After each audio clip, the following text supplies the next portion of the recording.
Hi, I'm Mark Hadden, and this is a queer idea for Bent TV. Today in the studio, I've got three guests from Youthworx, which is a very important Melbourne organisation which we want to tell you about. I have Amelia. Hi, Amelia. Hi. John and Sarah in the studio with me. And John, I want to start with, can you tell us a bit about Youthworx and what they actually do? Sure. Youthworx is a youth media social enterprise that trains and employs young people who are homeless or at risk of homelessness. We operate out of a studio in Brunswick, and the whole idea of Youthworx is to use creative media to engage young people who have been primarily disengaged, I guess, from education, and create sort of, creative opportunities to firstly re-engage, but then build really genuine high-end creative skills. And also, I guess, tap into their capacity as individuals and as people, because often, the young people who have, I guess, have in some ways missed the boat through circumstances not of their own volition.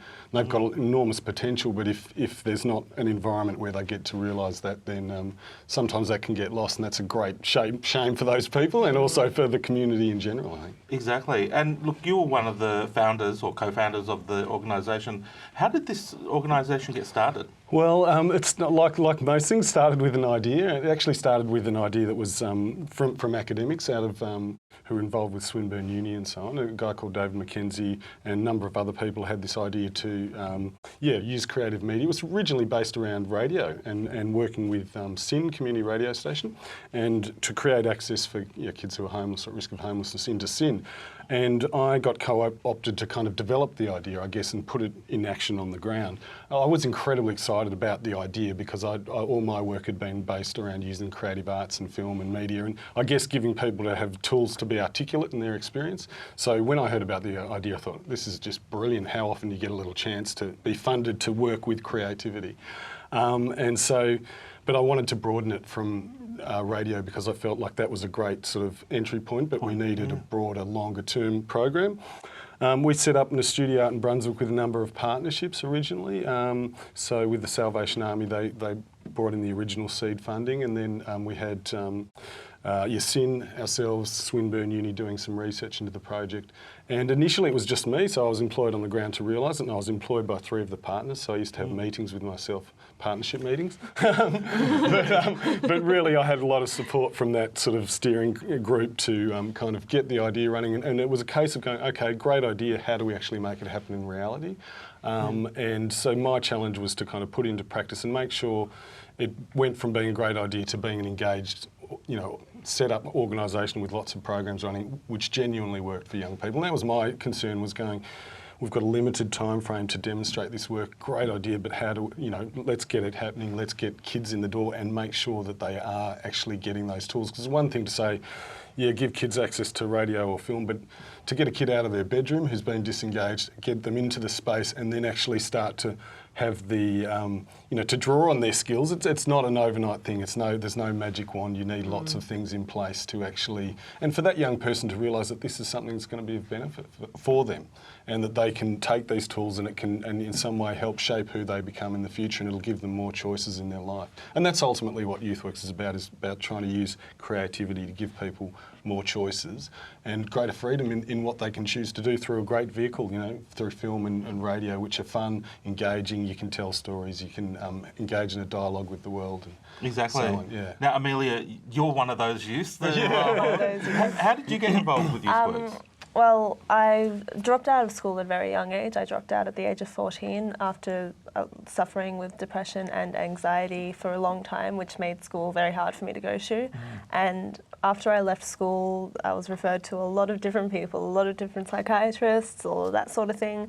And honestly, it just felt like every week I was at a different place. And finally, someone referred me to Youthworx. They said that the way that they teach might suit me a lot better. And at first I was kind of reluctant. Like, I'd had some really bad experiences with education and I just wasn't sure if this place was going to be right for me.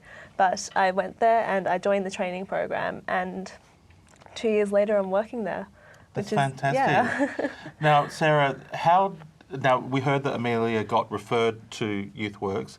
How do you find the people who are involved? So they come through a lot of different organisations who will basically recommend, just like what happened with Amelia, they will recommend students to us.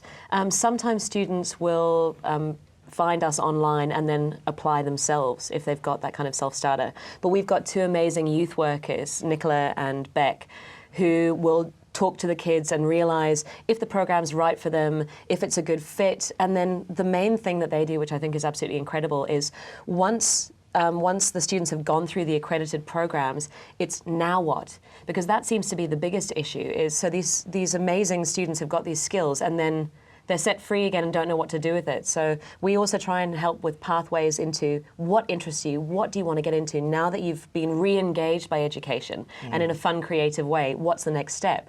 So that's how Amelia came into Youthworx Productions, because she was a sort of a shining star of the classroom, and we stole her into the next bit. And that happens a lot. Yeah, and just to explain a little bit, Youthworx Productions is the company that came out of Youthworx, isn't it, John? Yeah, that's right. So Youthworx Productions is a film production business, and that sort of sits at the end of the kind of training program. So the training program, again, evolved originally from that idea of the radio-based workshops, and we built, I kind of went in the early days, I went, this is great, these workshops are really engaging, but you're talking about maybe 2 days or a half day. Yeah. And for someone who's been disconnected, really, it's a very rare person who can turn that into sort of opening a door beyond that. So it was really, how do we build deep pathways? So we partnered with TAFE, NMIT in those days, now Melbourne Polytechnic, and we started running a Cert 2, and then a Cert, the first batch of kids were coming through and I'm going, this is great, it's 2 terms, it's nothing. We're just scraping the surface of what these kids are capable of. We need a Cert 3 and then build back a Cert 1. So we had an 18-month training program, and then the first batch of kids were coming through and going, some of these guys have got so much potential.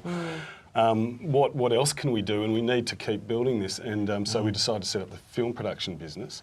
And then graduates of Cert 3 level can apply for a job in the film production business. So the business has been running for 5 years. It was a bit of a leap of faith, and a kind of, like I said, it grew organically out of the training program, recognising the needs of the young people, and also a bit of a sense of adventure. And let's give it a go. So now, like I said, we've been in business for 5 years, and we now employ 5 young people. Inside the business. Amelia is one of those young people who's come through and now works with us, as well as she's doing a Cert 4 in a related program as well. Exactly. So anyone who wants to get a corporate profile done, an event filmed, a music video, all that will happen through Youthworx Productions, and then the money that we make from that side of the company goes back into training more young people. So it becomes this really nice circle of hopefully a self-sustaining business. One day, hopefully, that would be brilliant. Yeah. Look, I mean, we will be talking a lot more about Youthworx and the things you do, but right now, unfortunately, we've got to go. Thank you for joining us on A Queer Idea today. I'm Mark Hadden, and we'll see you soon.